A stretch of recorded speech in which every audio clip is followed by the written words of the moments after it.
Okay, you really can't see me that well. I'm sitting in a bus right now waiting. But I thought it's time to do this. It's overtime. It's overdue. And I've tried to start this a million times. I just ask that you please, please, please listen to it. Listen to all of them. They're going to be separate little videos. But I really want you to please listen to them.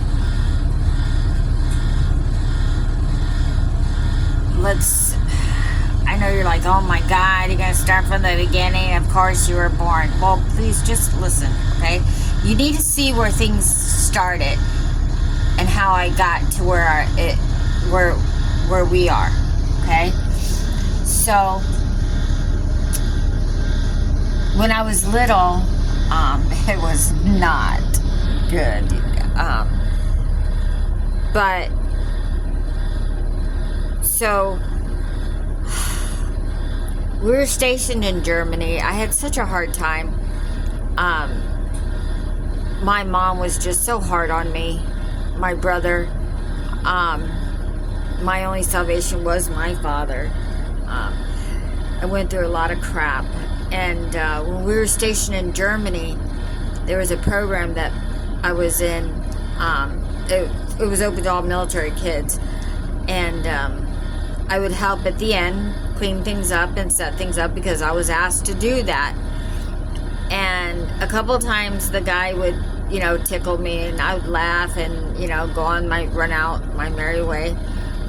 And then one time it didn't happen like that. He actually locked the door, and he sat me on his lap. He pulled me onto his lap and was trying to tickle me and move me. And anyways, you could feel it was disgusting. It was a nightmare.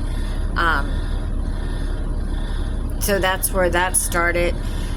The second time he tried to do that, I was lucky. I got away and I never went back. That was it. I was done. I never went back. And they actually stopped the program. I'm not sure why. I don't really care why. I didn't care. I stopped going. I really became very distant. I tried to explain to my mom what happened, and she had no care. And then my birthday. My birthday is tomorrow, and when we were in Germany, I asked my mom about a birthday party, and absolutely not. They don't have time for something like that. Okay. So I turned around and, sorry, the bus shut down. So I turned around and I asked if I could stay at a friend's house that night. My friends had asked me, are you going to have a party? They couldn't wait for my party. And I'm like, yeah, no, I'm not having one.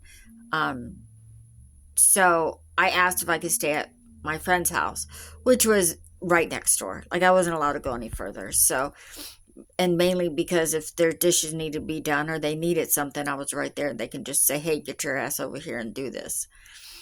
So then I'm at my friend's, and a bunch of my friends came to the house. And then my friend's doorbell rang. She opened the door, and it was my mom and my friend. I'm like, oh, wow.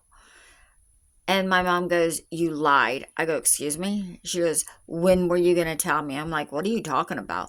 She goes, your friends, a birthday party. I'm like, what?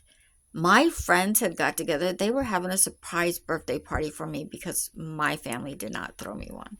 I was like, oh my goodness. I go, honestly, I had no clue, Mom. Like, I totally freaked out. Well, because she feels that I knew about it, which I did not, I got put on restriction and sent to my room, was not allowed to go back to my friend's house. Instead, I got to sit at the window and watch all my friends walk back to one of their houses where the party was going to be at and have birthday cake and do birthday stuff for me. And I was not there. It was quite embarrassing, actually. I didn't even want to go to school. Like, it was just beyond crazy, embarrassing. So that's how some of that went. So you can only imagine how I mean, and that was the good times. So then we moved back to the States, and they actually forgot me at a store. They said, oh, don't worry, somebody will pick her up. Yeah, a few hours later, they came and got me.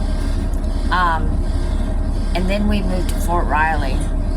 What a nightmare I'd been going through.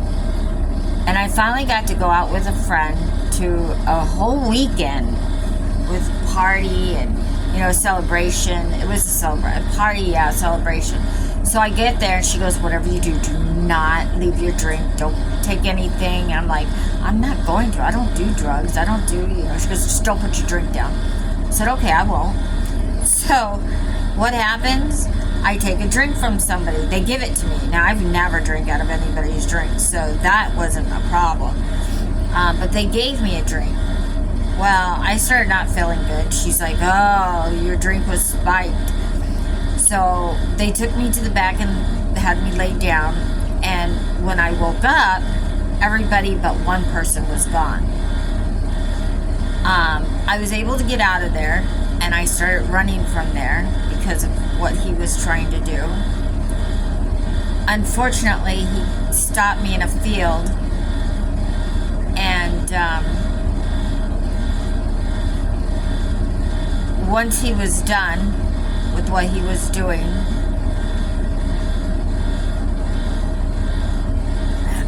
he left. He did his thing and he left.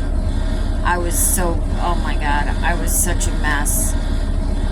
I mean, it was just a mess.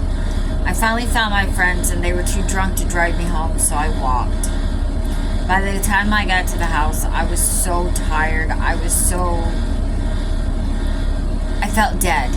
I just felt dead. Like, I was dead. That's all there was to it. I was dead.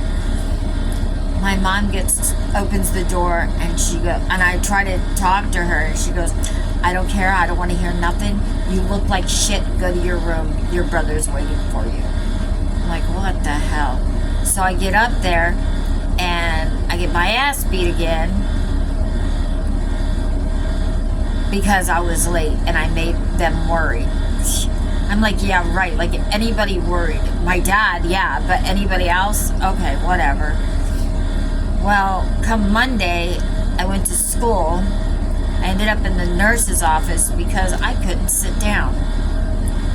Now, after Cisco beat my ass, I had taken I took a shower so long the water went ice cold, and I didn't even realize it was cold. But I ended up leaving to school anyways and going. I'll have to finish this.